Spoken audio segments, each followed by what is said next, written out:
এই সব চাটাচাটির মাঝেই এলো গুতার জায়গায় গুতা দেওয়ার ধান্দা।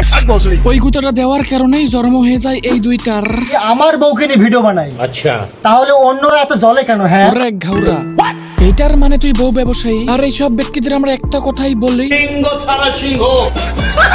আর যদি আমরা এটারে দেখতে যাই তাহলে দেখবো লিঙ্গ ছাড়া সিংহ নিয়ে অনেক অনেক বেশি সুখেই আছে। পেট কিন্তু আমার কন্ট্রোলে চলে। আমার আজকের টার্গেট তারা, শরম লজ্জার মাইরে ব্যাপ টপাটপ করে দিয়ে ঘরে বাইরে নষ্টামি সরায় যারা।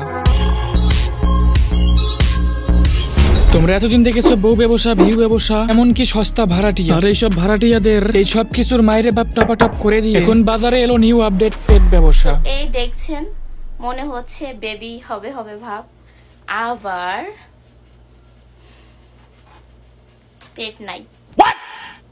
আমার পেট কিন্তু আমার কন্ট্রোলে চলে, দেখছেন? মানে আমরা বলতেই পারি এই মাইয়া খুবই খুবই উন্নতির দিকে এগিয়ে আছে। আমার বিশ্বাস তুমি একদিন বিশ্বসেরা পেট ব্যবসায়ী হবা। তো আমার প্রিয় ভাই ব্রাদার, আমি অনেকদিন থেকে ইউটিউব থেকে নাই হয়ে গেছি, যার কারণে ভিডিওটা হয়তো অতটাও ভালো হয়নি। তো তোমরা সাবস্ক্রাইব করে রাখো, এর পরবর্তী ভিডিও আগুন জ্বালিয়ে দিব।